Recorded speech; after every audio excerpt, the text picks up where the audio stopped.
Okay, so if you haven't done so yet, take a second to get your episode loaded and pause at the 0-second mark. And without further ado, if you've been here before, you know what we are going to do next.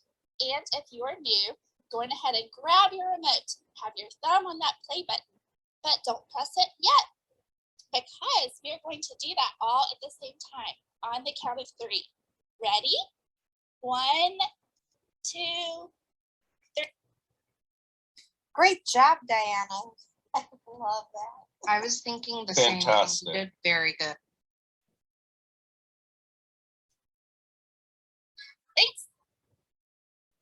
Diane, will you read me a really good children's book sometime? I love it. I love to read it. Sure. I love kids' books. The laughing in this scene, I for some reason thought someone was unmuted.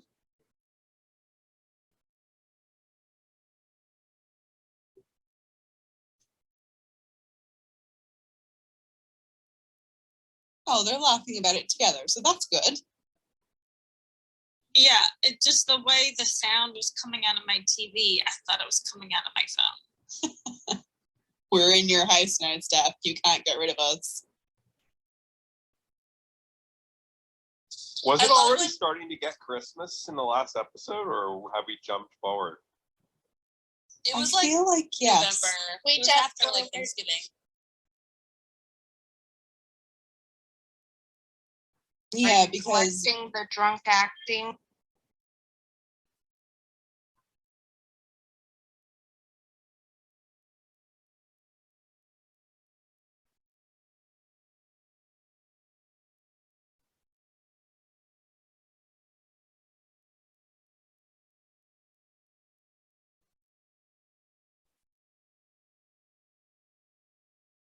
every episode I just love Susie more. I just love her. I always love this notice drunk acting. I always notice Susie's keys around her neck, because I used to wear my keys around my neck when I was in my late teens and early 20s when I'd go out to bars and stuff, so I wouldn't lose them. And so every time I see those, I just have these memories. It's just kind of funny. Not many people seem to do that anymore.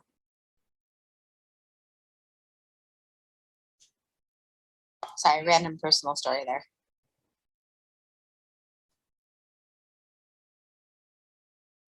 I liked your story. The best way not to lose your car key and your house key when you're in a mosh pit or something is wear it around your neck on a chain.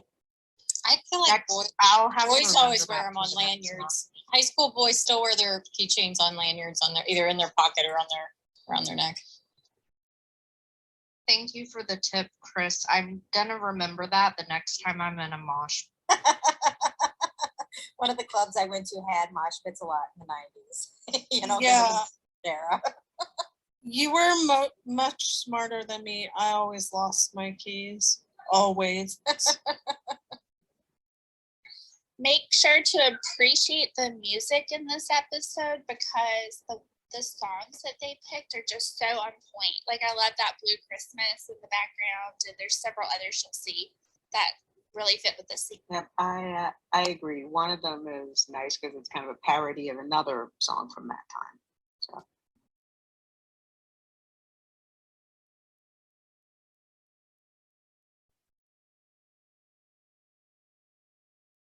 That is a really long cord for a phone.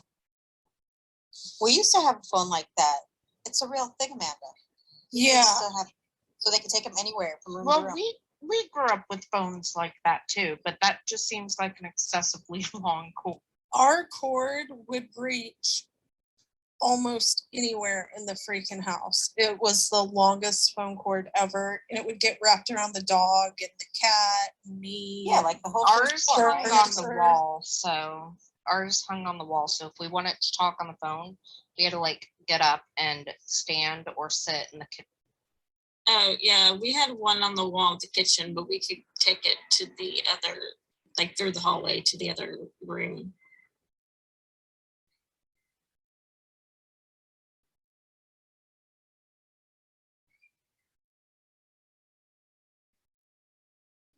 The phone in our kitchen also had a rotary dial, and my friends that came over, they were like, "This actually works. How do you use this?" My grandparents had a rotary dial. We had a phone like that. I loved it. Oh, yeah, It we was did fun. too. For years, we had rotary phones. She destroyed Amanda Gleason's name with that comedy routine, even though it was fun.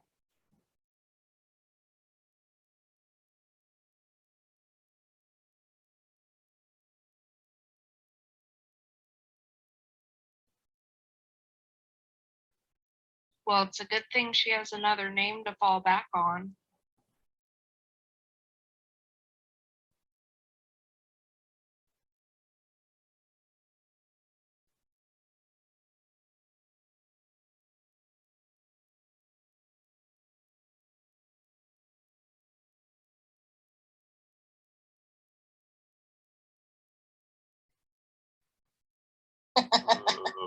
Gross.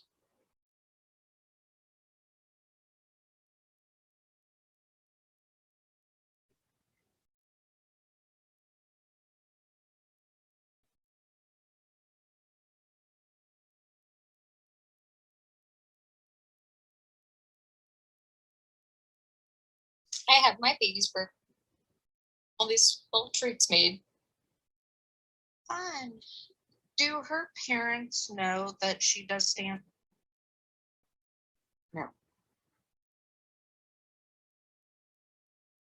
I don't think they know yet. Yeah, they don't. And Joel doesn't really know yet. I remember when somebody asked where their formal dining room is. There it is.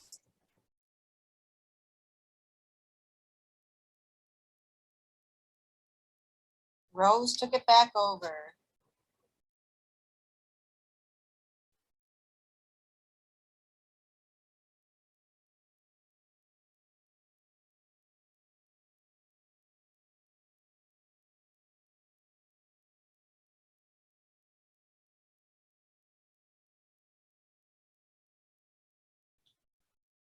I told Diane, I think that this scene takes place in the Marionette Theater at Central Park.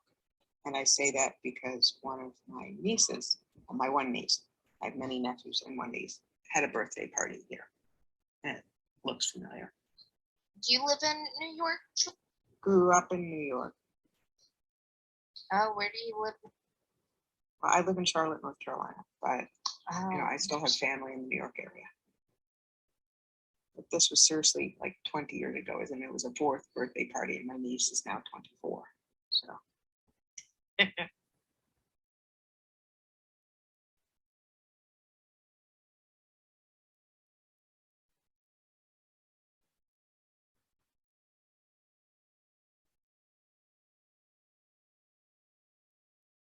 That was hilarious because that's exactly how I analyze my cat's meows about about what's wrong or what's right. I know exactly which is which.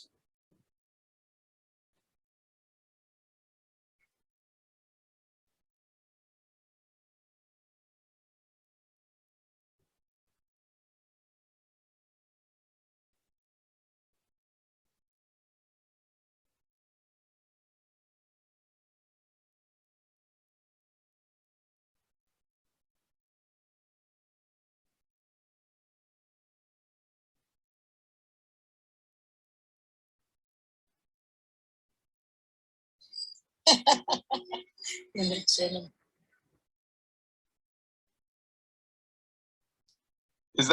That's the Ferris wheel in Central Park, right? Yes. Or not Ferris wheel, merry-go-round. yeah, I was about to say, Ferris. except for it's not a Ferris. I can't. No, That's not the sorry, one Sabrina got her wedding pictures on though, I right? brain farted. That's the one. That's like the famous one, right? Yeah, I think Yeah. it's the one in Central Park because it's like a little, it's like the enclosure. Yeah, it's in the I enclosure. love antique fair. Now I'm saying There you Ferris go. You wheels. see, it's Merry-go-rounds. I not that love Well, antique well, merry-go- You have to come see my little town, my hometown, because we've got the little carousel. It's from the early 1900s, 1928 or Yeah, something. when we were in Chattanooga recently, we rode an antique merry-go-round from the 1890s. there is also one in Columbia, South Carolina at the zoo.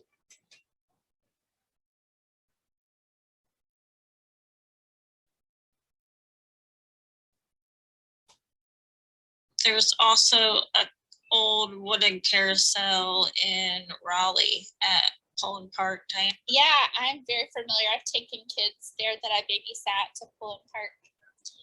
Just so y'all are aware, I think you probably saw the conversation happening on the screen, hopefully heard that they're talking about maybe getting a divorce. I just wanted to bring that to y'all's attention. So nobody.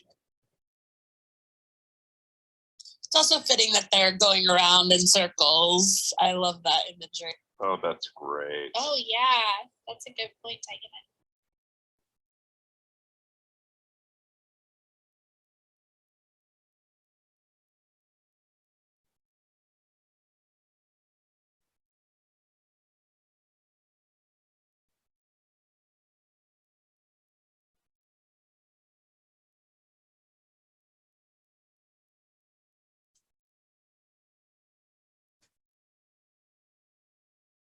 I really hope this co-parenting thing works out and just stays as that, but I'm getting a vibe that something is gonna go terribly wrong.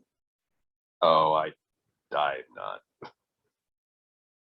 I think that they stay separated for the foreseeable future. Oh, I don't think they're gonna become a couple again, but I'm getting a vibe.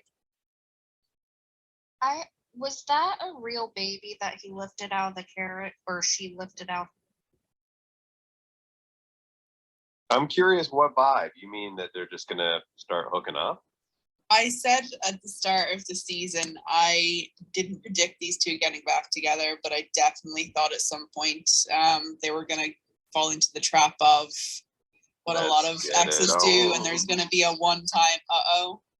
That's the vibe I'm getting right now.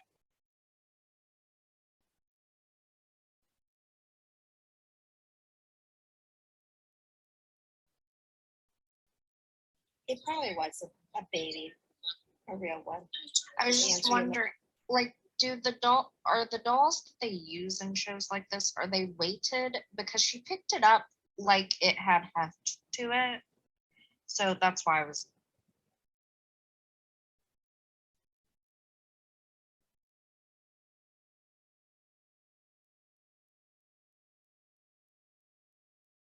I don't know the answer to that.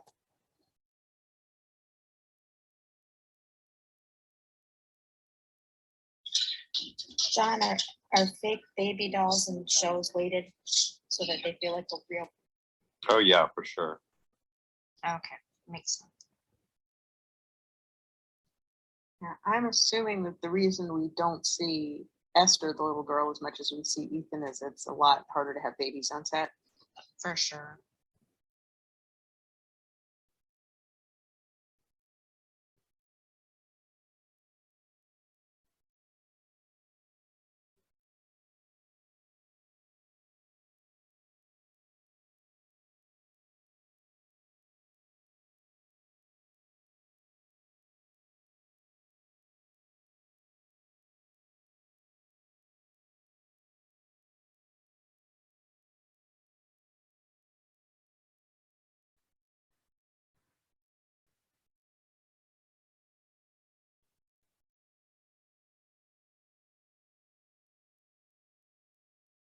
Lee. Uh, Go. Go. no! You should have put kernels on it. You got your wish, Lee. I did not get my wish! Oh! Your wish has come true. I That really was should have very- put kernels on that in Definitely, episode that you 1. picked up on that. I'm impressed. Thank you, I'm not.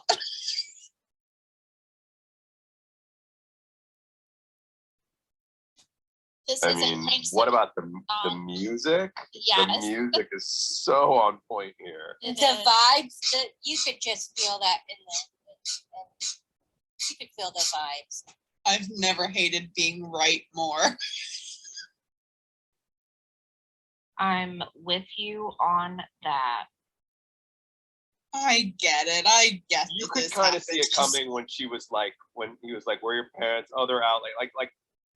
Like it was all being set up. Like You know, they were just nonchalantly talking about all the things we all knew were going to lead to them having sex. They didn't see it, but we saw it.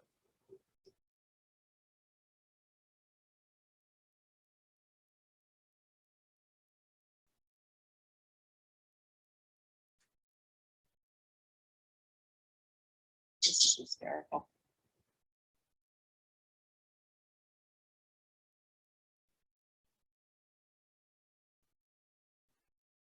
Oh.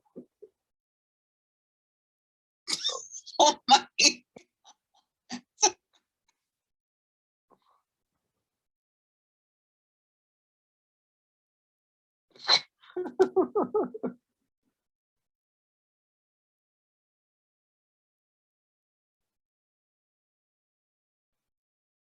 I thought she was going to tell him about the makeup.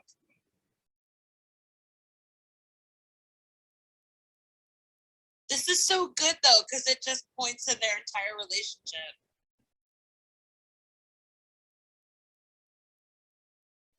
When is she going to tell him about that she's doing stand up though? That's the secret that I'm eager for him to find out.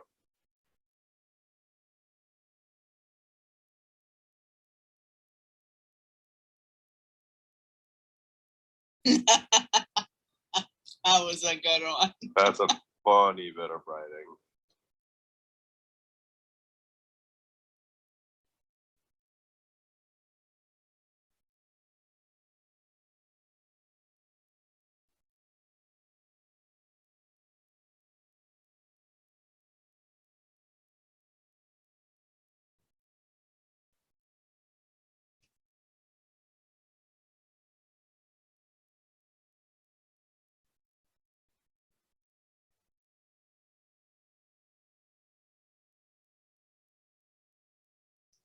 So interesting. Well, he's attentive now, right? Seeing all Well, the things yeah, he he's attentive, missed. and she's not hiding as much as she was before.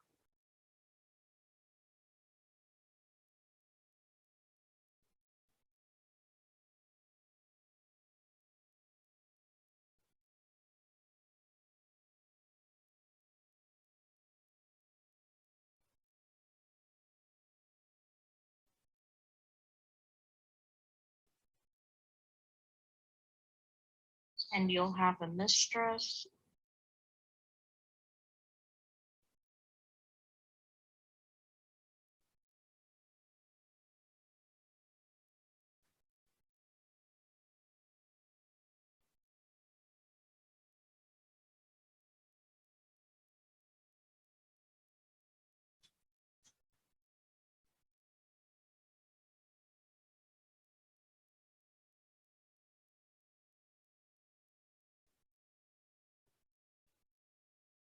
Oh, here we go.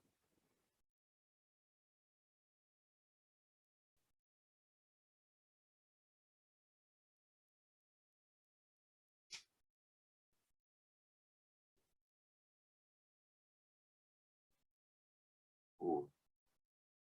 I wonder if he's gonna actually get a copy of that set she did. I was wondering when that would come back up. Oh, I have a feeling that's gonna happen. I mean, that whole set is like just ripping him apart.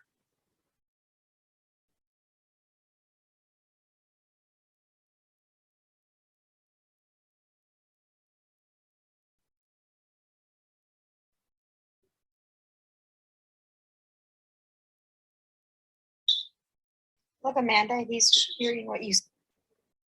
He never should have had an affair, maybe?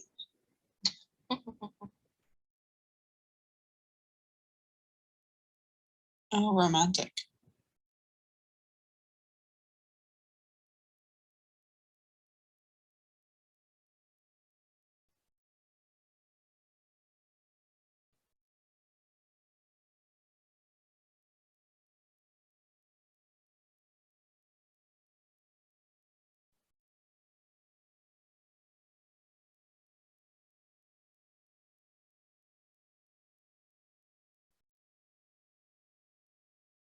Yeah, it's terrible when you get everything. Oh,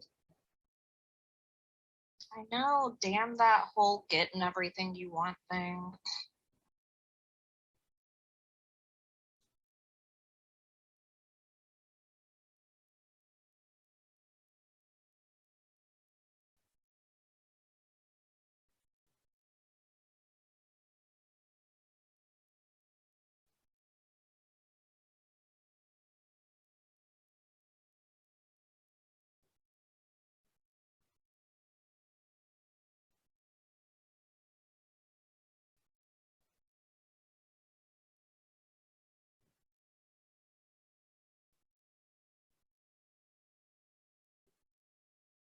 Creepy.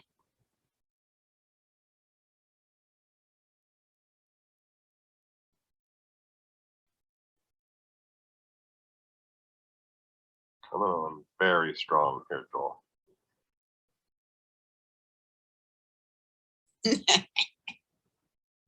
She is funny.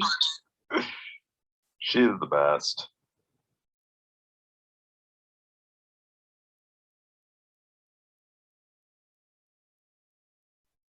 I'm convinced that he's going to hear that album. He has to. There has to be He's a gotta. serious purpose to that. Oh no. Oh. No. all of us who have seen this are just trying to keep our mouth shut right now. But it's fun to hear your predictions.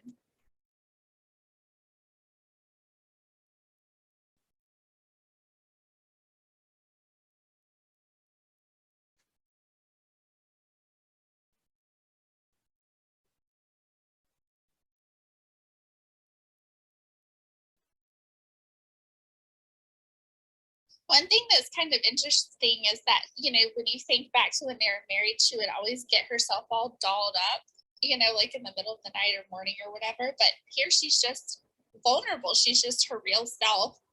And I don't know, I just think that's kind of interesting. Yeah, it's interesting because I think we even discussed in the first episode, like, oh, well, what's he gonna say when he sees her without makeup for the first time? And I mean, he essentially just has, or at least with ruined makeup, and he just didn't even comment on it.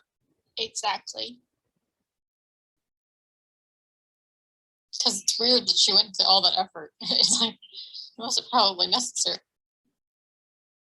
I mean, what if the two of them find love, but they discover that like everything that they had before was this like sort of fabricated set of stuff, that it was that stuff that was actually like kind of, oh my god. I Sabotaging. smell snow. Oh my god. No. Oh, I can feel the cold. She tosses feel him it. out into no. I get what you're saying, by the way, John. Like that would make sense to me, that like, you know, that's something that like, look, I mean, this kind of has like a Romeo and Juliet feel to it, you Oh, know? he noticed. I really don't enjoy the conflicted feelings I'm having right now. I don't like them and I want them to go away. He has to do It's something. very jerky good immediately. storytelling, Mandy. It's very, very compelling. That's the whole point, though. They weren't in a real relationship because they just weren't connecting like they should. Like, you know, I mean, it's so good that like they actually had to come apart to like learn who the other person is.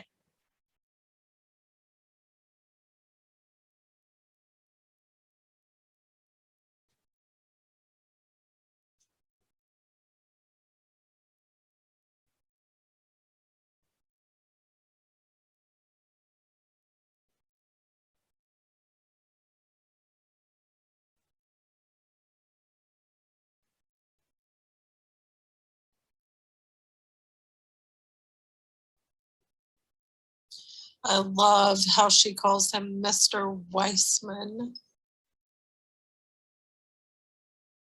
Does she have a little accent? I thought she was saying Mr. Weissman. She did Yeah, say it sounds Weissman. like she's German. Yeah. She has an accent for sure.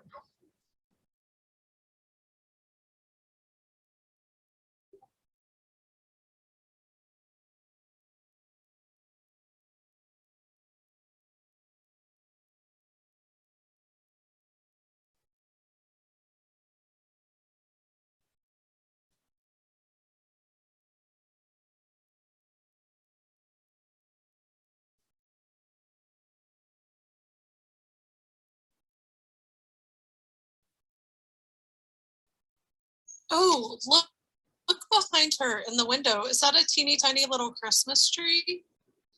I find his office very interesting because he's Jewish, but there's Christmas stuff scattered throughout it. They're in corporate America though. Yes.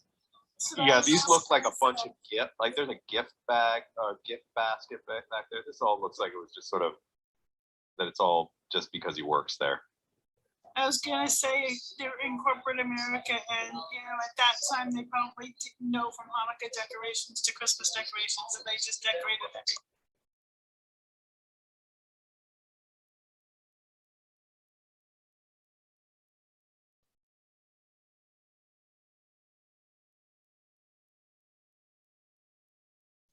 Uh-oh.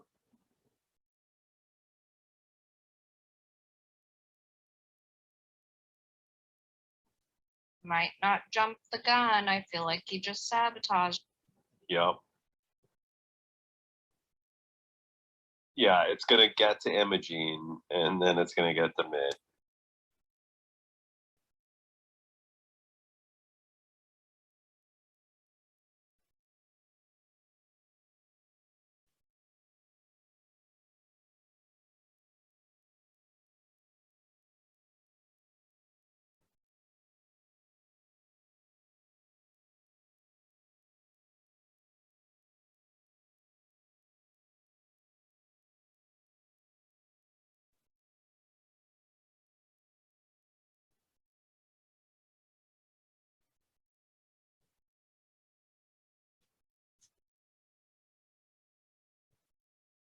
Oh man. I'm feeling that album coming soon. Oh, he's eating a pickle. I want that pickle. Me too. I'll fight for it. I wonder John, if this I'm not is sure real if- snow or fake snow. I was just wondering It that looks because very perfect to be in It New looks York. real. It actually looks No. pretty real. No, Yeah, that looks like The that last looks like- episode was filmed in August, Stephanie said. Yeah, there's no way that So they wouldn't that film doesn't it. look, that doesn't look real to me. That looks like fabric. No, but like it's uneven, which is definitely very realistic for the city. Like it's all, you can see like footprints and, here and there. They must have got snow business in.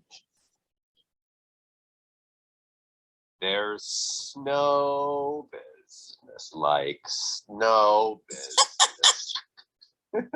And snow business, I know. Anytime you need a little snow business. Was that their jingle? They should hire you. No, but now it should be. You should add jingle writer to your resume, John.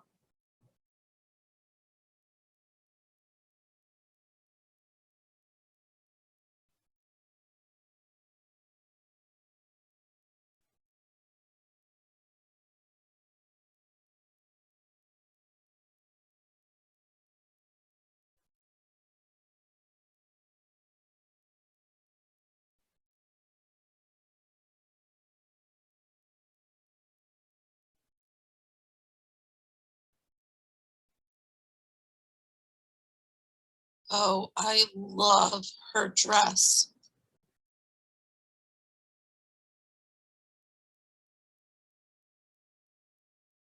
Yeah, it is very pretty, and she has that bow on her neck.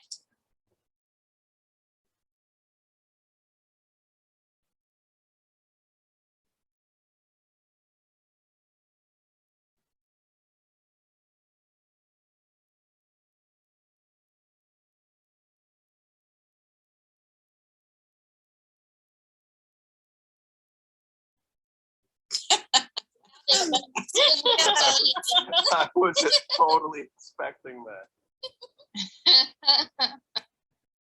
I think I'm a few seconds behind you guys.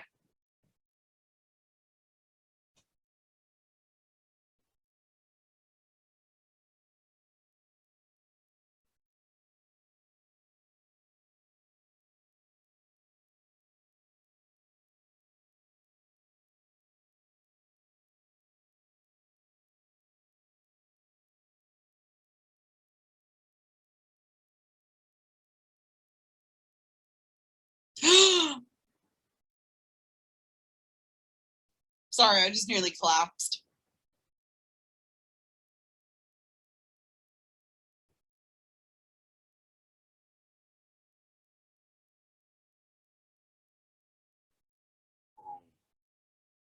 Yeah. She's like blacklisted.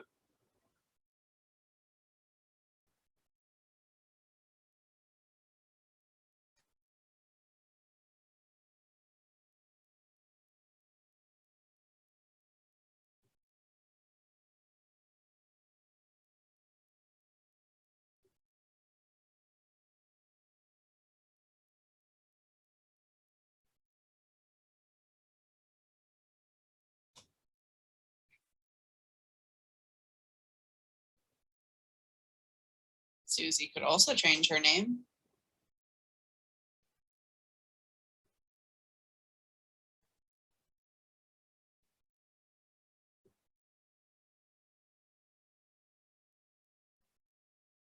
Ooh, low blow.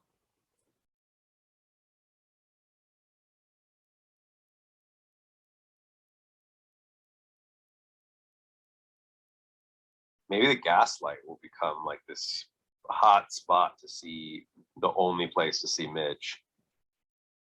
They did point out that there was a queue at the door for her.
I always appreciate a bald guy with a cigar. There's something about that trope that is just so funny to me. I just feel so Totally. bad for Susie here, honestly. Oh, absolutely. Same. Noted like that. It's kind of harsh. Whew. Love this song. Yeah, exactly. Me This is the too, one I I was love thinking it. of. I told Except you that- the music in this episode is amazing. And what I love is this is Mr. Santa instead of Mr. Sandman.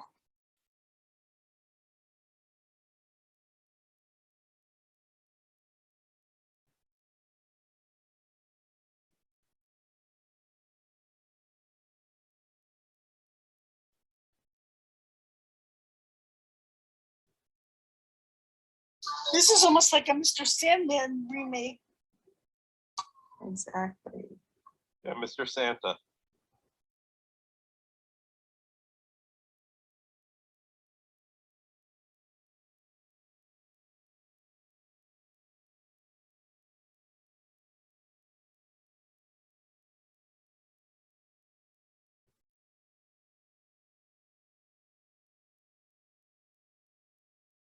I really like Midge's outfit. I like that little the little like jacket. What would you call that? It's a little jacket that's like Bolero. super It's a short. bolero.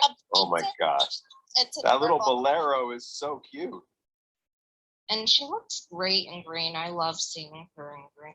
She's in a lot of green. She has at least 2 green suede purses that I've clocked. Oh, good observation. I think it looks perfect with her hair too. Look who it is, Penny. Oh, she has some nerve.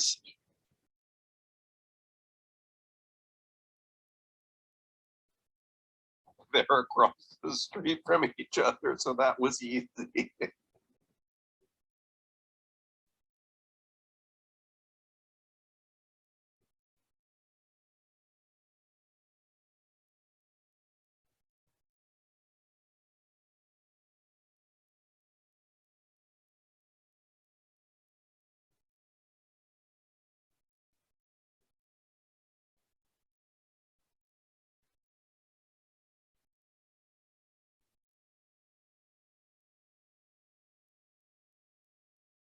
Oh, it's Logan and Rory all over again.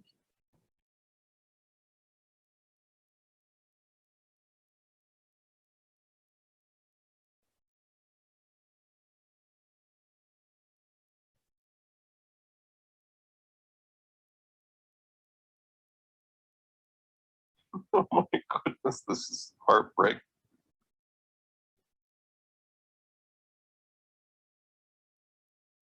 She, as a mistress, has just a lot of nerve to go and scream at this woman for sleeping with her ex. He technically isn't even her ex yet. They're still married. No, I meant Penny. Oh, well, yeah.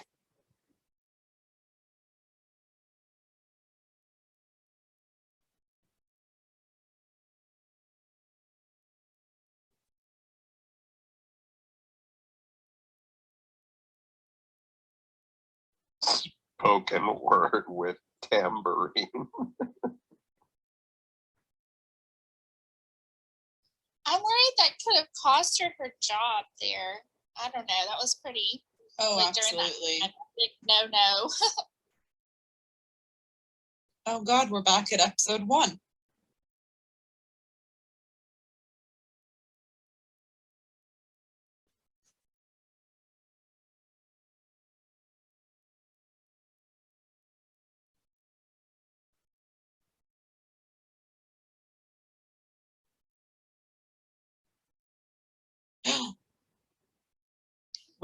Was that confirmation of what I thought it was? Yeah, I believe Oh, I so. think so.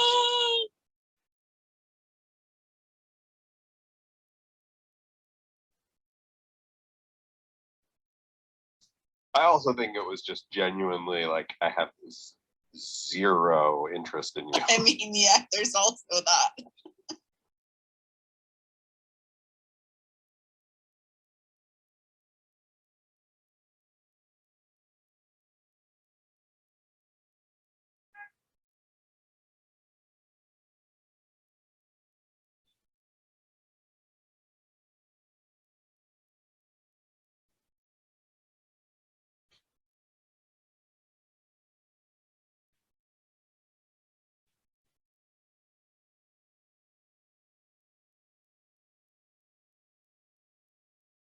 Oh boy. Row. The aesthetic of all these books is very pleasing.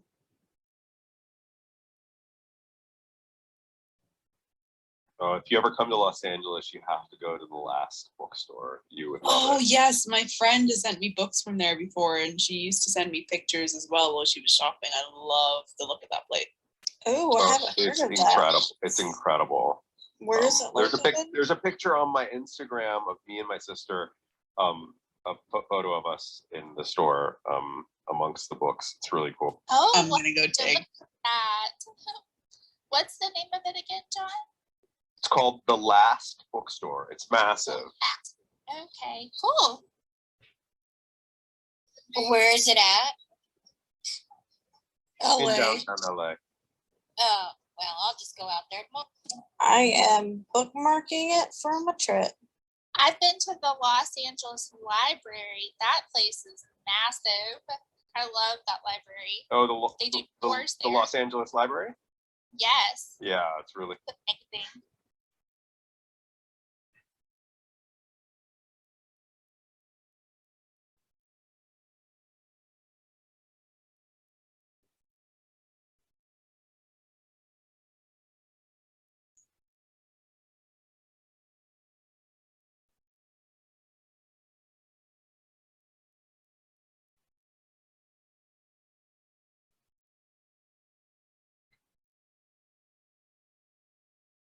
I'm waiting for his knowledge of her arrests to come back. yeah. It's gonna happen. Probably gonna happen sometime pretty soon. Mm-hmm.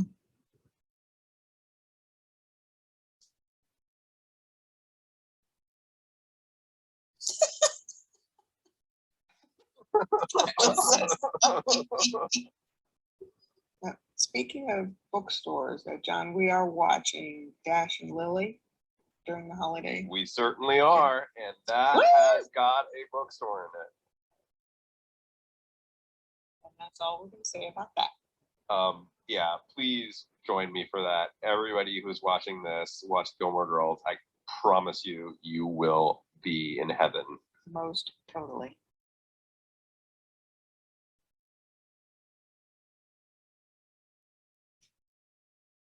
The bookstore in that Dash and Lily, that's one of my favorite bookstores on earth.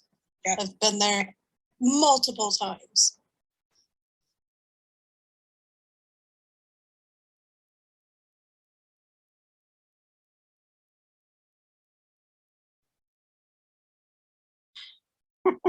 Limber.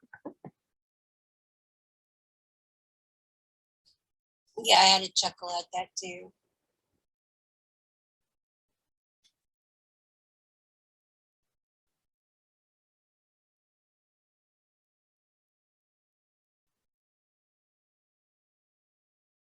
There's no way this is actually happening, right? There's just Oh, no well, way. I mean, no way.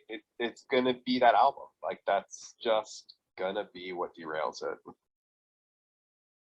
But he did know he messed up. I know his ego probably couldn't take hearing it on that No, tape, but he does know. Not only that, his ego wouldn't be able to take it. The fact that it would probably be under the context of a very popular album, he wouldn't be able to take the idea that his wife is successful in an area he can't even get a freaking spot at, like, a tiny club.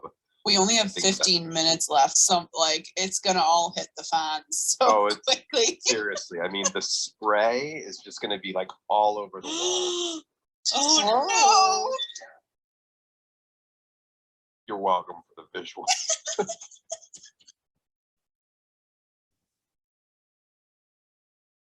And we are in the music store. Oh.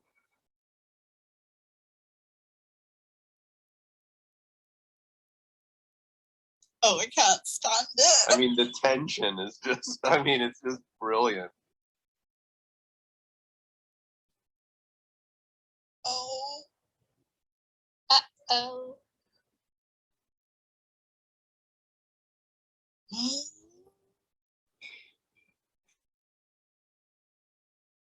Oh Well, he no! didn't buy the record. In public?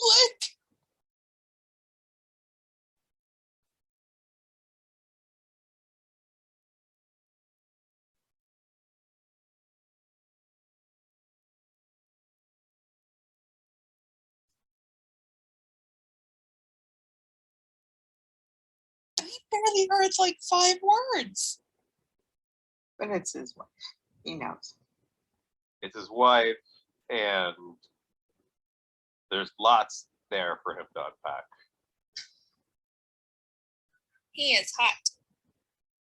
She's funny. She's doing something that he's trying to do. He doesn't know about it. It's insulting to him.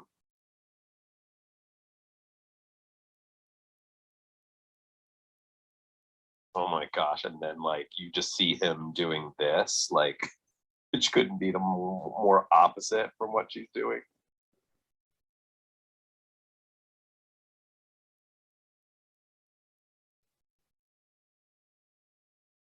Oh. He doesn't have a passion Oh for my plastics. goodness. That's very Oh sad. my I'm very goodness. sad he doesn't have a passion for plastics.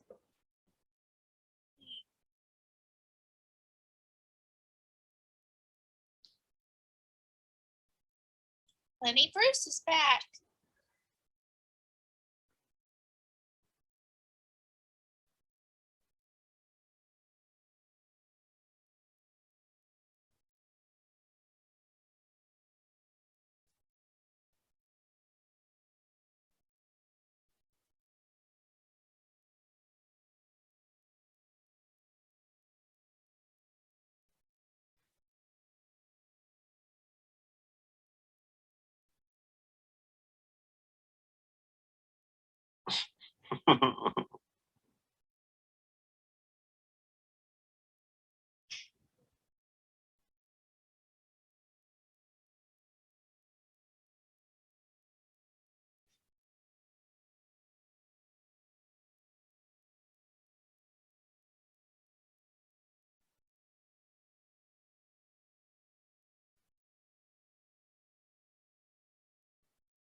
Oh, he'll do it for Midge. Interesting.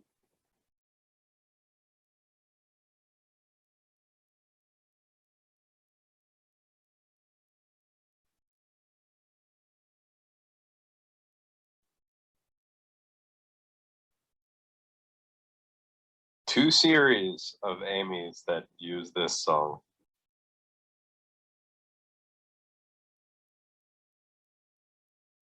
There's actually a really great documentary about this song and how it became popular among the Jewish community in the US. I'm just saying. I realize it's a very small subset will be interested, but I would be very interested in watching that documentary. well, I will see if I I can would dig too. it up. Yeah, I and- would be interested. Yeah, well, I'll see if I can dig it up, schedule a watch after Christmas and holidays and whatever. Now I'm wishing I had break dancers at my wedding. These guys are amazing. I was gonna ask, is this normal at Jewish weddings to have very coordinated dancers? I mean, Well, really, like, you'll it's hear like about now this, but we're almost seeing the origin of boy bands.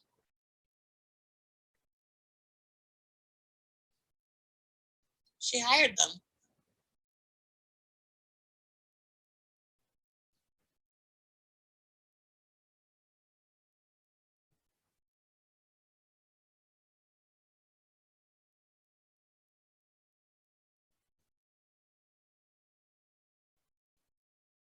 Oh my goodness.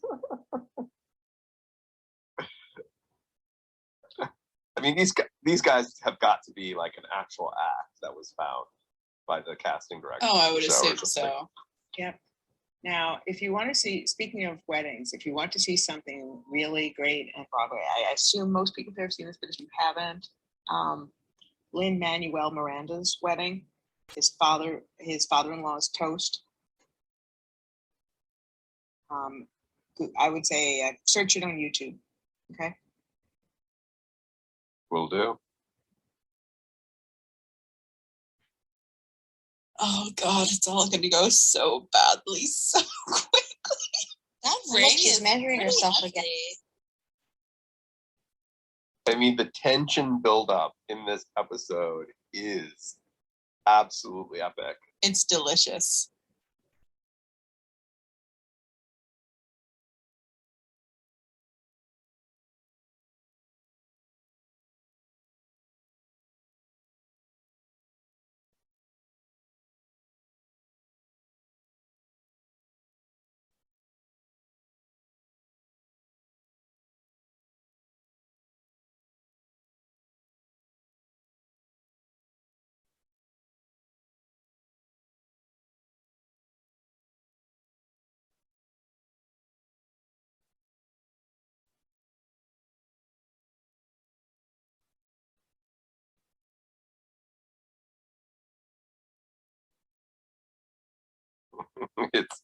It's night right now.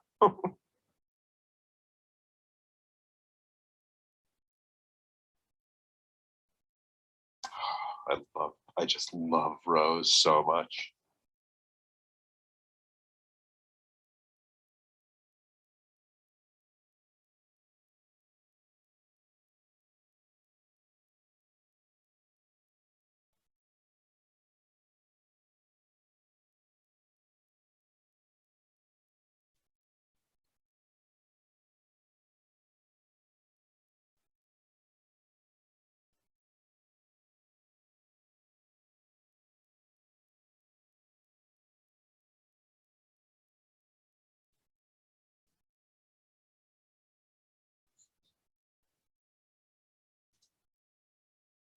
Ah, Her mom wants so badly to be involved in her life, but she's shutting her out. I mean, her head Sounds would very explode. much like another mother-daughter that Yes, where the mother's equally tightly wrapped. Yes, that's definitely Amy Sherman Palladino's influence. She's putting her on stage. Yeah, because Lenny Bruce is there, so she must. Yeah, of course. Sorry, my Lenny brain would- blipped. Oh my gosh, this is so awesome.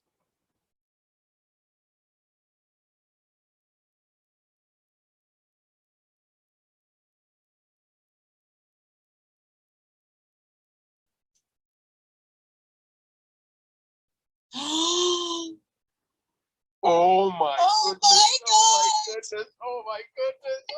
Look at his hair. Oh my gosh! This is. This is like Oh. biting my fist levels of tension. I'm so excited.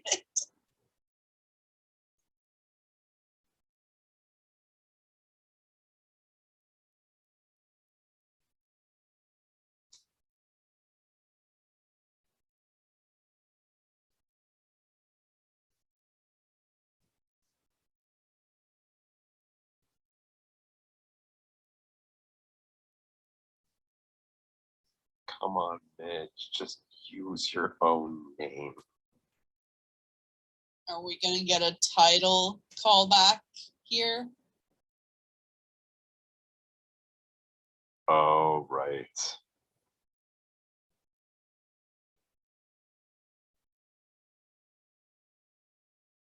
Such a good dress on her with those bows and with the pearls. Rose was right about the pearl. Oh, he looks so forlorn just standing there watching her. Breaks my heart. I don't know if he knows that she's going on stage. He has to know. I know. I think that he just is there because he's everybody's. Oh knows yeah, that like he Lenny- showed up to show up, but now he has to know, I would assume. Well, either way, he saw her talking to Lenny Bruce, which would be his dream, Yeah. just to talk to him. Mm-hmm.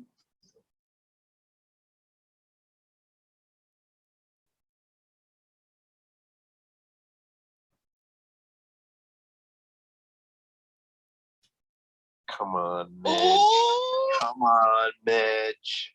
Say it.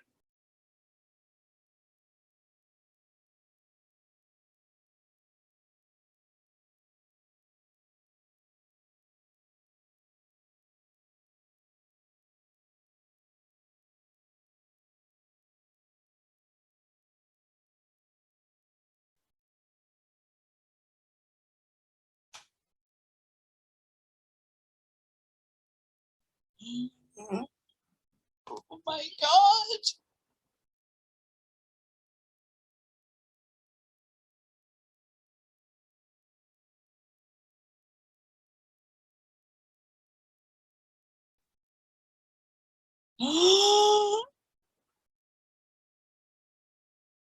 Oh my goodness.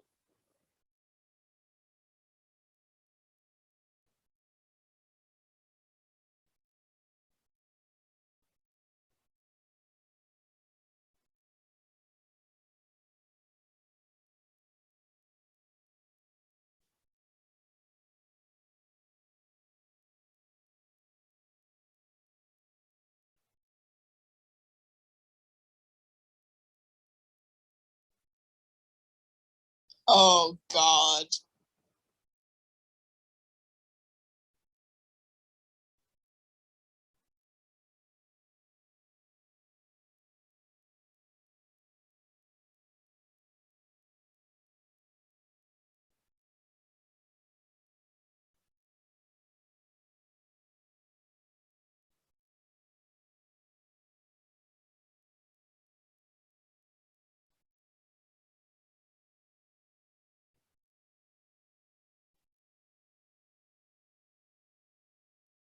A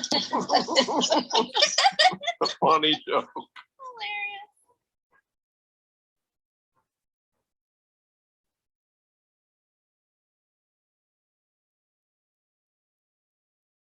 Oh, he's leaving?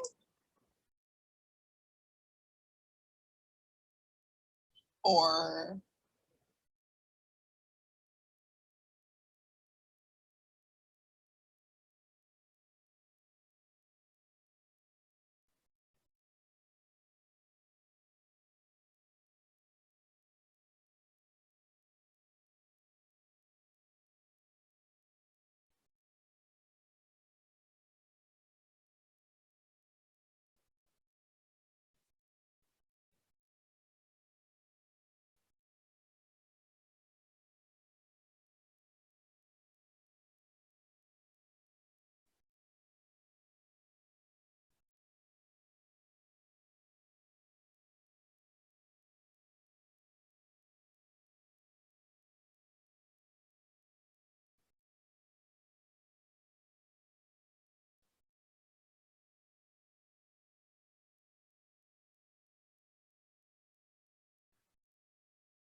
Oh, tell him.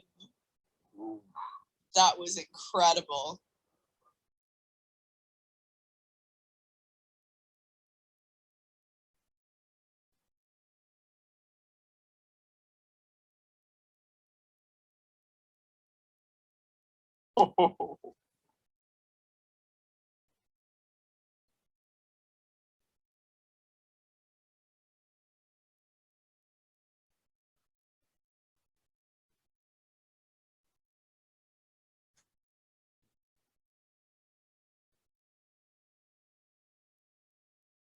Oh, I smell violence. Uh-oh.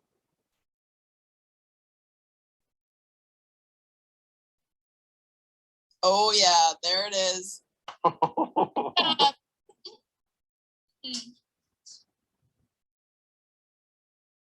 Is he gonna die?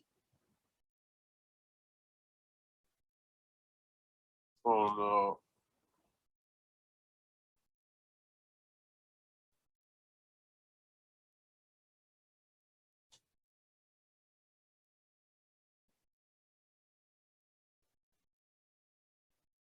Oh, how terrible.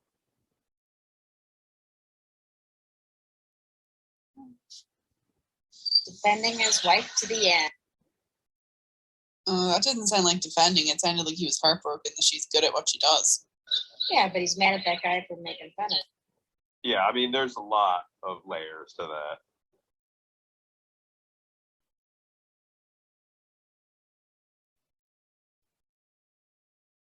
Wow. Oh my goodness. What Wow. an ending. Oh my goodness. That was so good. How do you even begin to unwrap that? There was a lot. Bruce. Well, I know, like John said, so many layers and so many things that happened there at the end. And there's her new name. Yep. That's how she became Mrs. Maisel. Did I miss that she Yeah. actually said her name? I was traumatized. Yeah, she said, I'm Mrs. Yes, Maisel. Thank you. Maisel. Good night." Yeah, have a good night. Oh, The Mrs. name of the Maisel. show, the name of the episode. Thank you and have a good night. Yeah, yeah. Yeah. Yeah, so her stage name is Mrs. Maisel. Now. Correct. Which is Yeah. interesting. And thank you it's and the good night. whole, it's the whole thing. Like she wears the dress, she's got the gloves, like Right. she's Mrs. Yeah. Maisel. And she exactly, and of course, like a big part of her act is talking about her life and some of the biggest moments so far have been specifically talking about her sort of troubled married life. Right. It's subversive. It's really cool. Like, cause she's Yeah. Mrs. Maisel, but she's separated. Super subversive. It's awesome. Oh my goodness, it's so awesome. So we have the couch open, right? Should we open the couch? Have we opened it? Let's get the Yes. couch open. Yes. Please come on up. Anybody who would like to join us for a lively discussion. Man, there's so much to unpack in this episode. It was incredible. First of all, does she want to get back with Joel? Like, I mean, I think she It's thought not- she did for a it's- while. Yeah, and then the whole well, I penny mean, it's, thing. but it seems like she. Why would the penny thing affect that? It seems like she legitimately wants to. She said to her father, "I really miss him." Yeah, I And we think saw- she does. I think she does because he, you know, he sort of comes back understanding exactly what went wrong. And that's what she wanted, you know, like that night together, like that whole, like all of their conversations sort of point to the fact that like they both understood that there was something wrong with their relationship. She was hiding lots of things, like, you know, just like what it takes to be a wife. And he was hiding like how he felt she was too much and a lot and like didn't understand how to handle that. And I feel like they really came together in that moment and we're like, okay, like we just gotta have a lot of stuff to deal with here, and maybe from this point forward they could be honest with each other about, like, you know, about who they really are. So I think, yes, she absolutely wants that guy back.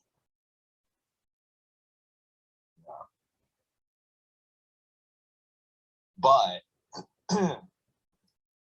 she hasn't told him about this part of herself. Right. So she's still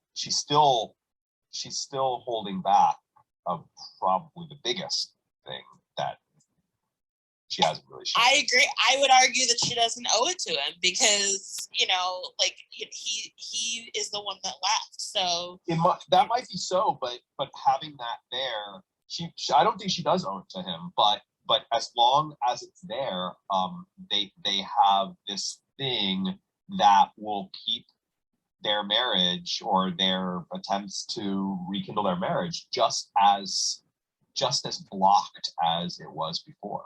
Right. Like, you know, just because now she's revealed to him that, you know, she powders her bra line and, you know, and you know, these like little aspects of the marriage, that you know, if she's still got this one thing, I mean, obviously she doesn't anymore because he's found out on his own, but that part of it tells me that they aren't really going to be able to get back together. Well, also, she also, like, we know that he knows, but she doesn't know that he knows. Right. What But I mean, you know, aside from the fact that when they do finally talk about this, my gut tells me it's not going to turn out well. You know, I just think that it is reflective of something larger, which is that, you know, as much as it seems like these two are finding who they really are, that like clearly Midge wants to be independent of him, you know, and that in order for her to be successful, at least she believes that she needs to have this part separate from him, completely separate. So, I mean, completely separate. She's not telling him at all. And I don't know. I mean, I think that's not healthy in a relationship, or it indicates that this relationship can't really fully repair. That who Joel is going to be somebody that she will always feel the need to keep things from him. Yeah, it's like she knows he can't handle it. Exactly. She knows he can't handle it. Like, yeah, and it's that, not so much what she's keeping from him. It's this constant worry that he can't handle me. You know, I mean, he even said to her, you know, he said like, you're too much, you know. And even though she kind of responds with like, I don't get what you mean there, I think she does understand exactly what he means there. That it's not so much that she's too much, is that he just doesn't have the threshold to be able to handle that. Well, I also thought it was an interesting, like, take on womanhood and wifehood that he was describing, you know, in this time. You know, he said, you know, you're supposed to meet a woman, and if you get lucky, she's got like 2 out of some of like all of these great characteristics to like take home to mom and dad. And like he's describing women as objects, as something that you wear on your arm. And he's coming to the realization that she was never that. She is actually a full person. And you know, it's a really interesting conversation because he's talking about a societal like tradition of like, you know, men go out and find wives that like look perfect and maybe they're funny and, you know, they please the parents and all is well and everything's supposed to, you know, go on from there and everyone lives happily ever after. But like that's not life and that's not reality. And he's like coming to terms with that that, you know, like this person in front of him is a full person with, you know, a whole life and a whole personality and not just his arm candy. Yeah. And that's a fair point. But what's interesting is you look at his mother, who's none of those things. Yeah. I would argue she's funny though. Oh, she's funny, but she's not, you know, I mean, she's not chic and beautiful and, you know. Yeah, I also don't, his mother is funny, but I don't think that she's like purposefully funny. she She's doesn't like need one to of those be. people, yeah. She's one of those people who you just get amusement out of, but they don't realize they're being amused. A lot of those folks know that they're being funny. A lot of those folks know that they're being funny. That's my experience. I agree with And that. I also would say that she's old. She's older. I mean, she you know, I could see her being a knockout when she was younger.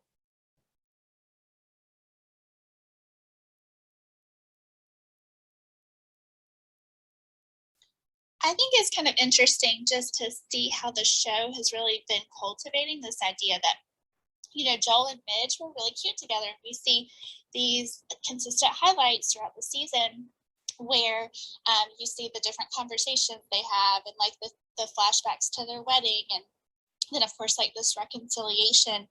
And I think that we see like they probably weren't ready for marriage, you know, when they actually got married, because Joel was a little bit too immature, insecure. And then like in his final scenes, you know, it shows what it comes to being with Midge, like what type of person he is. And I also was thinking about like as big of a person as Midge was, she kind of shrunk herself into this tiny little dream. She was the lovely housewife, you know, she had the potential to be so much more, but she wanted to make sure that she was fulfilling those obligations, kind of like societally what Diana was talking about. And she just stuck to that one thing and didn't pursue what she was actually clearly very good at. So we see her blossoming. And I think another thing I was just thinking of, I think this also leaves us to hope that despite Joel's embarrassment, he ultimately does support her. Even if he doesn't end up doing that as a husband, I think we'll maybe see that he does that as a friend. And I think it's, you know, understanding how someone in his position may be embarrassed by what Midge does, obviously, but she's really good at it and what she does. And with him, you know, quitting his job, like now she's going to be able to provide for the family. So I don't know, I was just thinking about some of those things, like what the future of the show might look like. Well, I'm going to throw out a prediction here, or an early prediction that is like for final season of the series. I think that they are going to stay together, or they are going to get back together by the end of the series. I know that that sounds crazy now, in the context of now, but hear me out on this theory. We know that Amy is known for bringing things full circle. We know that she like has things in mind for the end, right? Like that she gets set on something, the final 4 words, what's going to happen, right? And as subversive as her stage name being Mrs. Maisel is to her act, I think that there's also, and I'm feeling this conversation is sort of supporting it a little bit more, that that a part of the journey for Midge, and maybe why this Joel character is staying so much a part of this story, is that it might also be a journey to find the kind of marriage that was unheard of at this time, or very, very rare, which could be a very interesting journey. It's not like Amy is happily married, you know? So it's not like Amy has an issue with marriage. What seems like it seems like she's commenting on is the trophy wife. It's a time when you know the wife was just those 3 things. And if the marriage part of the journey of this story, and I know that there are many other parts of the journey, but if that part of the journey is to come to kind of discover what that is, I could fully see them together again at the very end, but in a very different way. I agree with you. For Yeah. sure. Go ahead, Diane. no, I was just gonna say, like, I think that's why I love this show so much, because it's not just about jilted wife finds comedy career. Like, that is not the show. The show is two people lose sight of what, you know, what it is they're in, and really it's a comment on, like, you know, not just how we were treating women at this time, you know, and like women and work and women and comedy and women and, you know, all of those things that Midge, that's her journey, you know, to be successful in this art form, not just working and providing for herself, but also like sort of breaking down barriers in an art form that hadn't really even been completely, you know, like stand-up comedy wasn't even like completely fleshed out yet. It wasn't as mainstream as it is now. And so for her to be a woman in that time doing it is really groundbreaking. But it's also Joel's story, and we're seeing that because we've seen so much with Joel, and like how expectations for both men and women at this time in marriages, like how that's being passed down from their parents and how they're passing it on to the next generation, and what is changing in this particular time, and how both of them are sort of reckoning with that. And I absolutely love that it's also Joel's story. Like, I know everyone's mad at Joel, but like, I think it's cool that we're like mad at Joel, because like we're sort of looking at what he's struggling with. And I just love that about this show, that it's not just about like, you know, girl power. It's really about people and the expectations we have. Oh yeah, for sure. And that ending, I mean, we were saying there are a lot of layers to that. There's no question that, you know, him saying she's good is in contrast to himself. But there's also a part of, I mean, you can't help but link it to the fact that he just fought this guy who insulted her. So at least some part of that she's good has to be some degree of like understanding and at least somewhat admiration. Oh yeah, I think it's admiration. It's certainly love. He certainly loves her. I think it's, you know, that she did the thing that he wanted so badly to do. So he knows what it looks like when it's good. And now, you know, as much as he's personally insulted, and I think also that punches, he's just frustrated in general with what just happened. So he takes it out on that guy. But also, like, I mean, there's like three things going on there. It's so layered. But I certainly think it means he loves her too. And, you know, that he would defend her when it came right down to it. But, you know, he's feeling like, she did the thing that I wanted so badly to do, and that sucks. Like, so he's got to figure out what it is he's going to do. He's already quit his job, you know, and so like, what's he going to do next, you know? I think he's also lusting after her. He doesn't, I mean, he's probably ashamed of how he behaved, and now he wants her back, but that's not, I don't know, it's not fair for him to ask for that back. You know, he can't hold her back, or right. But I think he's realizing that. So I think he loves her, but if he loved her that much, maybe he wouldn't have screwed up in the first place. But or he didn't see what he had. Yeah. But man, now she's showing who she is. Now he wants that. I don't know. Like, he wasn't happy with who she was when she was just a housewife. He needed that. He needed to see her in her true self. I don't know. I think a lot of it's like self-loathing. Like, I think he loved her. Like, I think he was really impressed by her and was really in love with her as the housewife, you know, because he just knew he was never going to be all good of enough. The things. He just thought he would never be good enough for her. Exactly. And I think he really hates that he's not as good as she is in general. As a full, well-rounded person, she is, as he said, all of the things. In order for, I mean, and we've learned this recently from another Slate show. How are you going to love somebody if you can't love yourself? That's a big part of this. but that's a big part of this for him. Like, he does not like himself. You know what I mean? Like, how can he ever possibly, you know, really truly love her if he can't love himself? Because so much of what he does is based on his own focus on himself.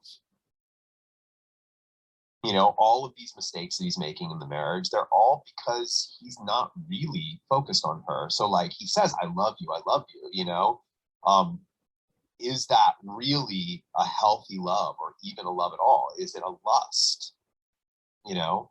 And is a part of his journey, his own journey to find himself and come to love who he is, despite the fact that no, you're not a good comedian. Like, just like that's just not what you do. Of course, you know, I mean, it is his dream, so I think that might also, be another layer.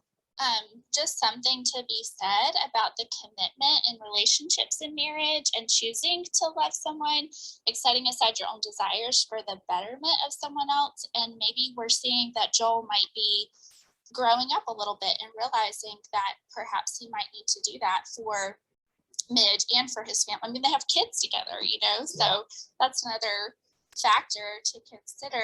And I was with you, like, it's kind of hard not to fall in love with the idea of them being back together again, even though I know there's those like moments and I believe was kind of like cringing, you know, when they had their reunion, but at the same time, I don't know, it's kind of like, well, like, this could be a possibility.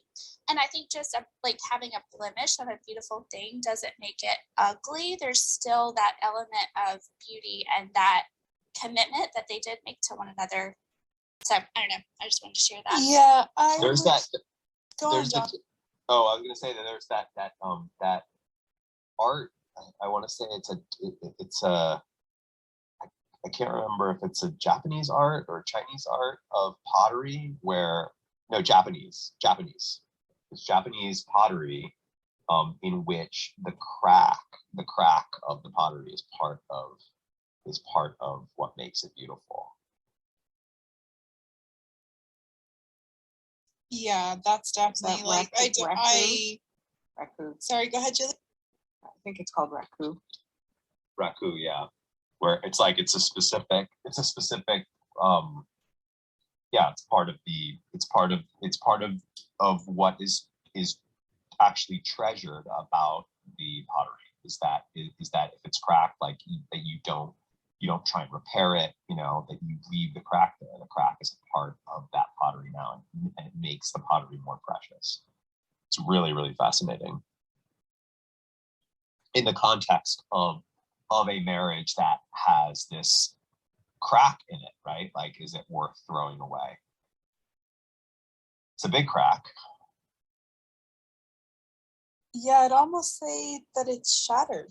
I don't know if I would consider it a crack. I suppose, kind of coming from both angles. Like, I know, Diane, you were saying, like, I was definitely some vocal like cringing when I saw it happen. I knew I need to find the recording of which it was episode 1 or 2 anyway.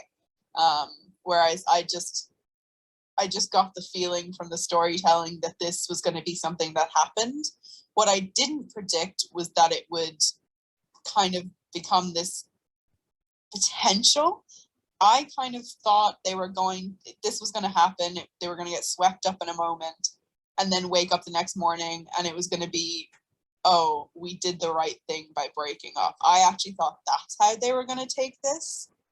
So it's actually very interesting to see it go the other way. And I think I very briefly said while we were watching, it is like, I know Mandy was feeling a little conflicted. It's conflicting because it's very good storytelling. It's very good because I've hated him all season. I don't like that man. I think he's trash. And and yet still, I watched that scene, especially when they woke up together and, you know, he was noticing the things he hadn't noticed before and she wasn't covering up and they were just talking and it was kind of, you know, like very early 20s, fresh romance, honeymoon phase. It was very raw. It was very good. And I did get pulled into that. And, you know, it does make you think, ooh, could he accept her properly and actually support her and all of this? I do think the end shows that we were kind of seeing a more accepting Joel, but I don't think it's an accepting Joel. He showed himself again at the end. To me, that's that scene of him. He's infuriated that she's up there and that she's good. He hates it. Yeah, And that's the beginning of his story, though. This is the beginning. I mean, that's the part where the character has that's where they have the most what's the word, not leeway, but like, where you can forgive a character more, because this is the part. I mean, technically he hasn't even really completely begun his journey, right? Like, we're still in like chapter 1 of Joel's story, or we're moving into chapter 2. At best, we could say that he's starting to realize something, because the idea that he could support her and all of that kind of stuff, like, for me, that's not valuable at all, right? That sounds like more of the same. What That did sounds. Karen say, Hannah? What did Karen say? I can't hear you. What? Nancy, do you know you're Sorry, unmuted? Who's Karen? Sorry. What's but I just think that that's just like, that for me, that's just more of the same. Him telling her, I can support you, I got this job, I'm gonna, and her being kind of allured by that idea. To me, that's just a road right back to where they were before. They need something new. They need something bigger. I don't know if I would say that it shattered. I definitely think it was badly damaged. But the fact that he still has his ring, the fact that there is still love there, that she says, I miss him, tells me, because, it's shattered, you just put that in garbage, But I think that we're on the road to seeing something very, very different. That if they do come together, it will not be under the pretense of you can support me now, and you're going to make life comfortable for our family and all of that. Like, I don't think that that's the kind of end arc to one in which Midge and Joel get back together that would be fulfilling. It would have to be really a complete redefining of what it means for these two to be married. And I think that it would require her, at least it feels so, like that it would mean that she keeps her dream of being a comedian, whether she's successful or not, and it remains hers, like, fully, with no compromise whatsoever. Well, and remember, they were talking about, like they were sort of making nice and maybe coming around to this coming back together, like on that merry-go-round. So like, they were circling that drain, and it was going to be going back to the same thing. So I think that was like such a poignant scene, because they were literally going in circles about, like maybe they'll circle back to what they were before, but we obviously know that doesn't work.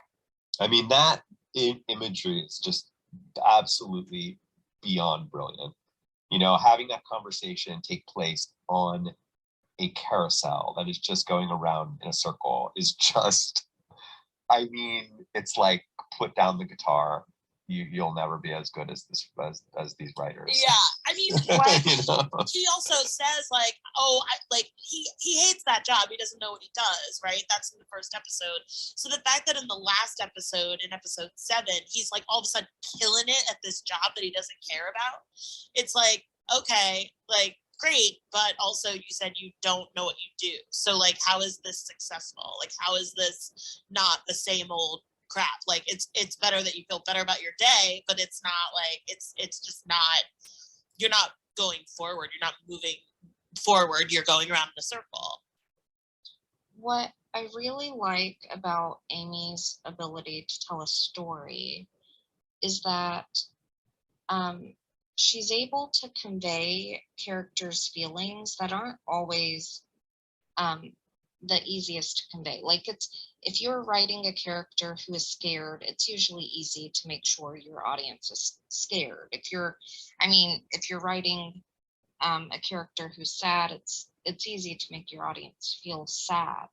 But just like in Gilmore Girls, when Lorelai and Luke first danced together, I got butterflies, which is a very hard like feeling to convey. And then in this scene, in this episode, I was very conflicted. I've been conflicted throughout the season, but I was confused at how I feel about Joel, and that was done so perfectly because so is Midge. Like, it's kind of like Amy is making sure that the audience feels what her characters feel, and I think it's brilliant because confusion isn't always an easy feeling to make your audience members feel. It's not always easy to project that. So I think that's really brilliant that she was able to do it so effortlessly, because I really even still feel conflicted. I don't know how I feel about Joel, much as Midge doesn't know her true feelings. Yep.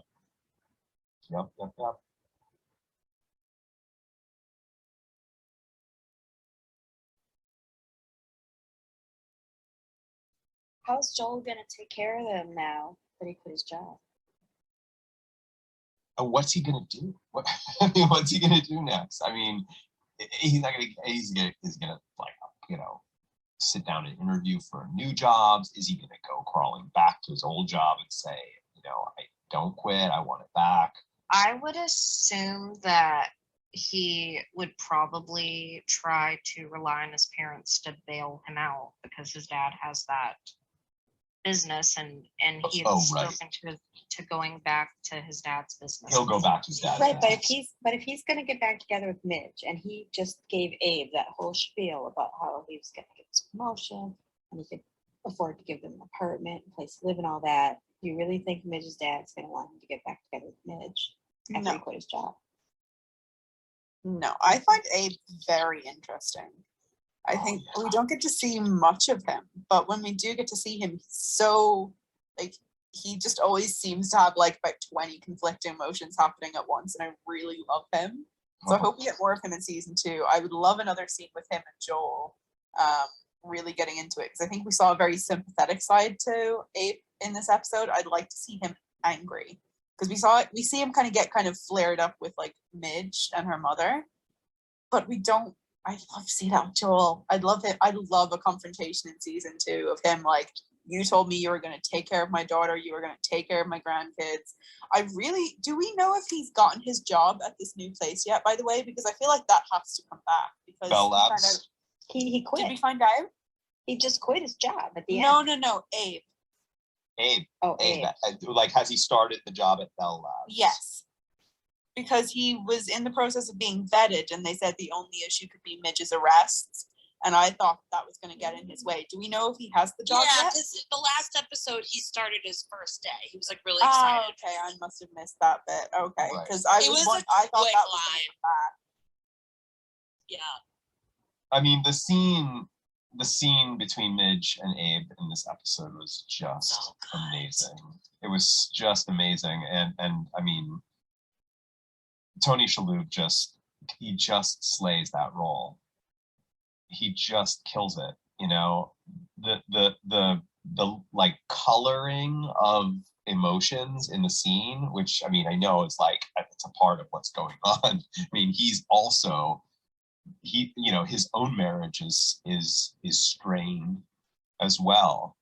That's why I really think that marriage, because I thought about, I actually thought about it a few times, obviously now I completely get it, but I kind of wondered a few times, like, why is it called The Marvelous Mrs. Maisel? Like, they break up like at the very beginning, and if it's this like, comment on like as you said, Diana, girl power, independence, you know, why wouldn't you call her Ms. Maisel? You know, it was just something that had been going through my mind. And now that we're seeing so much story around, and not just Midge and Joel, but also Abe and Rose about marriage, I feel like it's a very specific choice. And the fact that, you know, the heart of her comedy set is about her own life, and the main portion of her life right now is you know, being a wife or having been a wife. Right. Well, and whenever you call someone Mrs. the last name of their husband, yeah, which is another part of it. Like she's actually her stage name his name is his name. You know what I mean? Like, which is brilliant. She's making Maisel a star without him being part of it. But the other thing is, like, whenever you call someone Mrs. something, you are defining them in relation to the man in their life. Yeah. You're not defining them as the person they are alone individually. And that is what the message is, that, like, you know, this person has been defined, this person, all the women in the show have been defined by the men in their lives. And, you know, instead of breaking off and being independent and being Amanda Gleason or whoever, she's actually going to take that definition of being tied to him and using it in a really incredible way of, like, actually gaining her independence. Like, that is so, like, poetic. It's amazing that that's the title of the show. I love it so much. I also found a little, because she doesn't know that Joel knows about her stand-up yet. So I also found it as sort of a little bit sad that she decided to use his name, because she, in her mind, still think that they're going to get back together. And I think that's part of the reason why she chose to use Mrs. Maisel, because in her mind, she thinks that, you know, everything's going to work out and they're still going to get back together. And so now she's reclaiming her name. And I think before she wanted to use the Amanda Gleason as a way to sort of distance herself a little bit from her failure as a wife, as she may have been seeing it. So now she's like, okay, well, we're getting back together, so I'm going to reclaim that name. That's how I saw it. Well, I mean, I think that's one of the layers for sure. But I think that there's a lot more there as well. I mean, like, I think that a big part of it is it's a great stage name for in a weird way, as much as Midge is being herself on stage because she's talking about her real life. And even though Mrs. Maisel is a real person, is a real thing, I mean, it's kind of a persona. I mean, she's kind of by doing that, like, you know, as you said, Diana, like, you know, the gloves, the name, the content, you know, it's certainly, you know, light years away from what Sophie is doing, but it is kind of still a character, or has some character elements to it. It's very interesting, because in the early episodes, I actually commented on how I loved that Midge changed her outfits when she went to the calf. She started wearing her trousers and her shirts, and she kind of stepped out of the more feminine outfits that she wore in her kind of like day-to-day life. I really liked that. I liked that she kind of stepped into the world and embraced the fashion of it. But I think this is a very interesting way to take kind of some of the advice that she got from the comic in the last episode of, you know, you need to be a bit of a character, because while this is her, it's a side of her. It's kind of keeping her in this one form. if that makes sense. It's I think so it's not an exaggerated version of it. yeah, exactly. It's her stepping Yeah. into her costume, even though it's her regular clothing. It wasn't what she had previously been wearing when she performed as a comic. So she's No, kind of Sophie. embracing that showmanship. Well, you know what it reminds me of? That scene in this episode where she and Susie are at the strip club, and she's about to go on, and the gig gets canceled, and so on. Reminds me so much of the scene in Gypsy, where the three strippers are telling Gypsy Rose Lee, "You got to get a gimmick." Yes, 100%. I've been I mean, thinking it's like about she's that got the whole time. Yeah. I've been thinking about it the entire time. The fact Right, that the well, we are gonna do a showgirls watch of called Gypsy, sorry, go on, yes. Julie.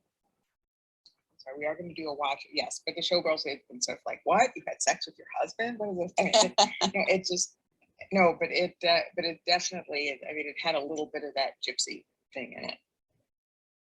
So, Diana, she's a different kind of character than Sophie, though, like what we were talking about the other day. 'Cause Right. This is a real exaggerated version of herself, where Sophie's fake. Yeah, Sophie is Sophie created a character in her own mind that's like completely and utterly based on a caricature of a type of person, like a person from the outer boroughs who's, dowdy and all that, and so, but with that, there's an element of, well, that dowdy person isn't like selling out this theater. You know what I mean? Like, so there's an element of suspension of disbelief, like with the audience. They kind of know, but they don't really know like what the deal is. With Mrs. Maisel, it's a little bit more of a like she's using, I think it's maybe even a more modern take on like stand-up. Like she's using stuff from her own life to create a little bit of a caricature of who she is in that life. She's like using it to make fun of it, and she even fabricated some details in that set. And so it's a little bit less straight character, because it's influenced by some real stuff that she herself is. So it's just kind of like I think it's like a nice middle ground, but that actually makes it a little bit harder to pin down. I think another difference between Midge and Sophie's acts too is that the character that Sophie's doing, if somebody finds out that she's not really from Queens, they're gonna find her act offensive. Like if she was really one of them, then it's more like oh, well, she's just poking fun at herself. But when they find out that she's not really from Queens, they're like, oh, she's making fun of all of us and she's not even one of us. And with Midge, it's like, oh, she really lived this life. She's just poking fun at it a little bit. It's not offensive if you do it that way. But But if you are just like making up this completely ridiculous caricature of what you think the other half live, it's rude, it's offensive. I agree with that, but like imagine going back to the conversation between her and Sophie, when Sophie asked her, like, basically like, what's your shtick, what's your gimmick, and she's like, basically like, I don't know what you're talking about. I just go up and talk about my life, and then she's like, well, you gotta have a character, you have to have that. Couldn't you argue that if they had the conversation again, Midge could be like, oh yeah, I'll tell you exactly what my shtick is, and be like, I am the awakened 50s wife. Sure, yeah, for sure. But like that also is very much technically where she's at in her life. Like she is that person. I mean, I'm just wondering whether her Sophie shtick. would accept it, or whether Sophie Oh, would be like, I see what you're saying. no. You need to be a Yeah. ridiculous, Yeah. not yourself, caricature of a type of person. And she could respond, oh, yeah, these things happen to me, so because of it, I have a lot of experience there. But I am kind of, focusing on aspects of the the awoken 50s wife that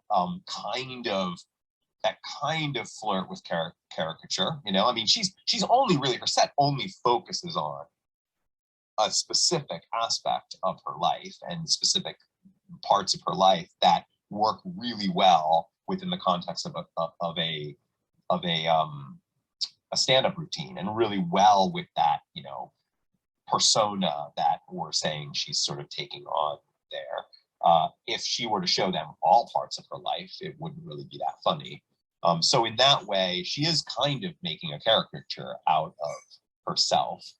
And I just wonder if Sophie would accept it, or if Sophie would be like, no, it's got to be, like, when I say character, I mean, can't be you, got to be some ridiculous person, you know, that exists in the type of person that exists in the world. I don't know the answer to that, but I do think that technically she could come back at Sophie with pretty much like a response to that by saying, I am doing that. Like, that's what I'm doing now.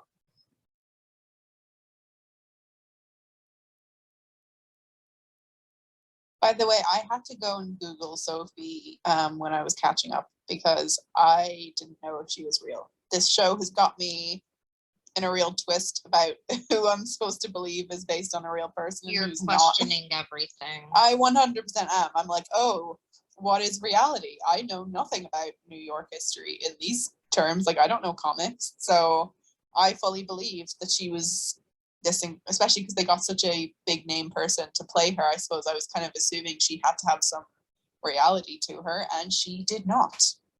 I thought the same thing, Lee, because with them introducing Lenny Bruce, I just thought, oh, this is another like American stand-up comedian, but that's not the case. So I thought it was interesting, and I love us that on they her toes.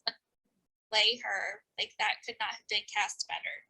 Jane I know Jane's so talented. I think they use Lenny Bruce though because of his own real life controversy that they were kind of building into Midge's character, except for she's female. The arrests and the kind of lewdness and all that kind of stuff. And I thought that's why they were using Lenny Bruce, because then he can kind of help drive the storyline for the character. And he was a real person. Can we talk about that end with Lenny Bruce? Can I get some clarity? So he didn't do a set. He's supposed to do it after her, like she's opening for him kind of idea. He's introducing her. It's like, I think Susie's using him, like, or asking him to help her kind of go against what that other guy, the blackballing. Yeah. Like, if Lenny Bruce introduces her, who's not going to be interested in her if everybody likes Lenny Bruce? I Right. love the That's expression. still very interesting, though. That I'm sorry. No, like four of us I- started talking at once. It was just funny. I was just gonna say that's very interesting that Lenny Bruce introduces her, and I know that it was like a favor for Susie and everything, but big names typically don't introduce their opening acts, so I thought that was pretty interesting.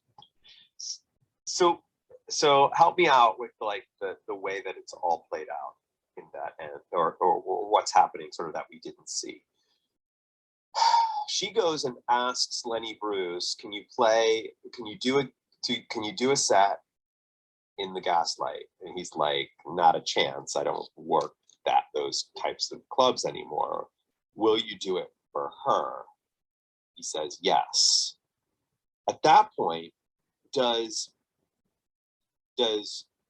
Susie go to Bootsy? Jackie. What's his name? You're killing me. Jackie. Does she go to Jackie and say, hey, look, here's the deal.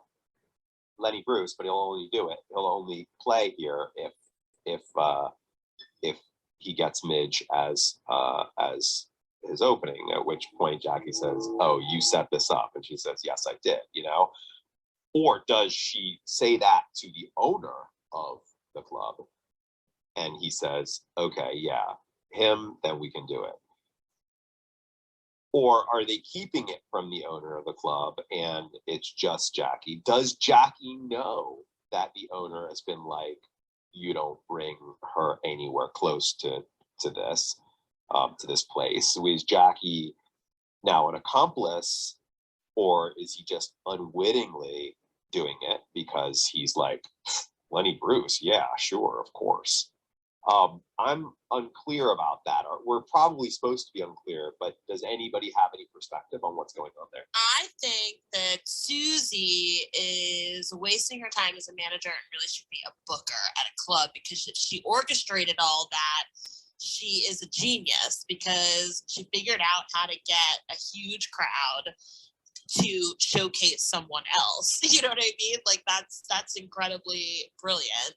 I think Jackie has to know that, you know, Amanda Gleason is banned, because I'm sure everybody in town knows that. And I also think Jackie is pretty shrewd when it comes to money coming into the club and doesn't care what's happening, just hears Lenny Bruce and it's like, yes, absolutely, of course. And I also think that Lenny has been told like what the deal is, and he doesn't do a set. He's really like an MC in a way. And he also probably really wants to stick it to Sophie Lennon, because, you know, what she's doing is so different from what he does. And she's super famous and super rich. So I could see him being like, not only is this for Midge, who I love, like seem to like really respect, but it's also like to, you know, sort of kick it to like this, you know, the big time agent, you know, who sucks, and also Sophie Lennon, who's super rich, and like, you know, it's so like, I don't know, it's such a cool insult to like do it that way. So of course he would do it for free. I feel like that was like a no-brainer for Lenny Bruce, because he's like, oh, I get to like kill all these birds with one stone, like sure, you know. But yeah, I think Jackie has to know, but like at the you know, at the name Lenny Bruce, he can't actually feasibly turn away all that business. What about the boss? What about the owner? I think the owner is never there. I think the owner leaves it to Jackie to run things, and the other guy, I forget his name. Like, I think that was the first time we've ever seen the owner. But so, right, like, that's true. But like, but now this is a huge thing. A little tiny hole in the wall club on the, what is it? The lower, that's Lower East, right? Yes, that's the Lower East. Little dingy club in Lower East gets Lenny Bruce. That's news that's going to be all over the city the next day. If she's totally slayed it, she's going to be a part of that news. That gets back to Sophie's manager. Sophie's manager calls that guy and says, what the hell are you doing? I told you absolutely not. And if he doesn't know and isn't, you know, a part of the decision to bring Lenny Bruce up on stage, he's conflicted, because on the one hand, I'm sure he understands like, oh, well, but it's Lenny Bruce. But on the other hand, you know, he was threatened by that guy, like that, you know, that if he does, bad things will happen to his club.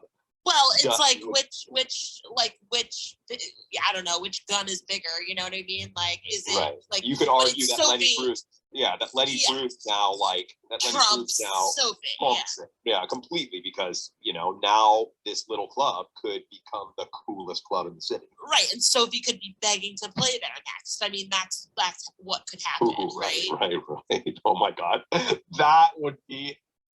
Oh my goodness, that would be amazing.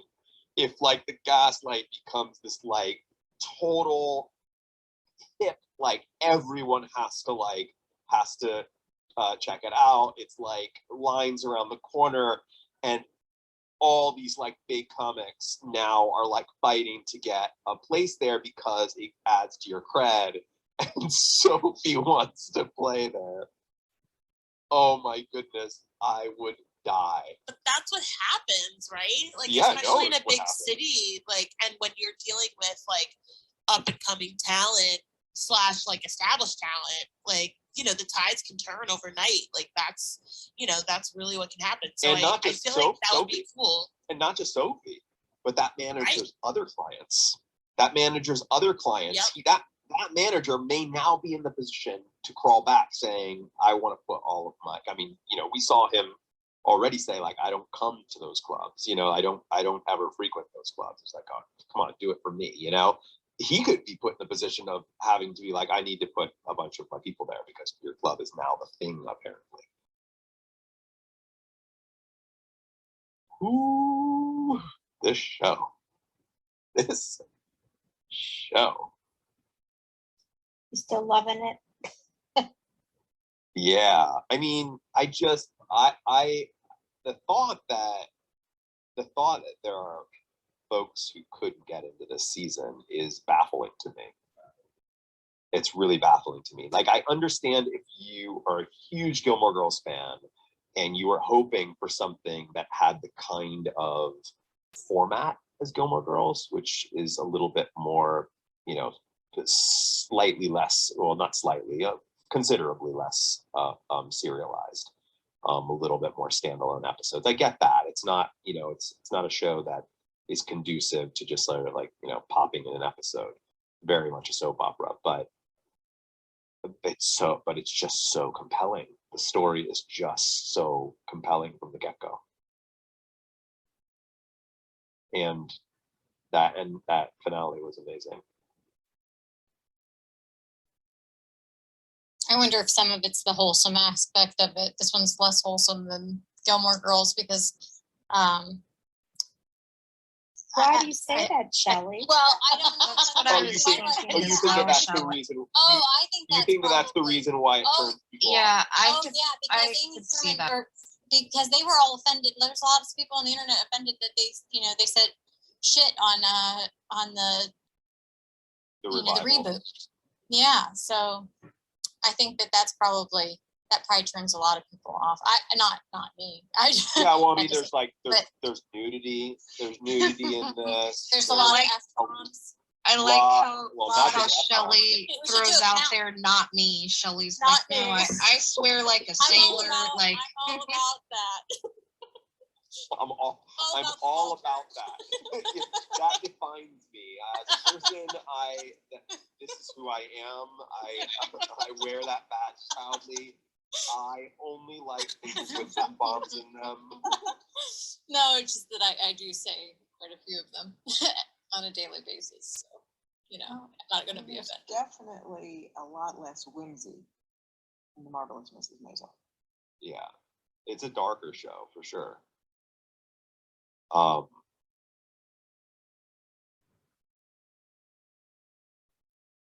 Yeah, I mean, I see that. I can see that. I can see that, like, you know, that the fact that it's a little harder edged and that there's more profanity and nudity and all of these types of things. I can see how that would turn some folks off. Well, Cool. I don't think I watched the Gilmore Girls to begin with because I thought it was like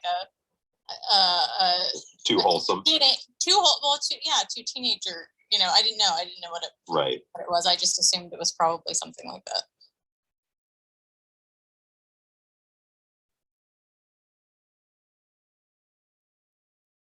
Well, this was really phenomenal.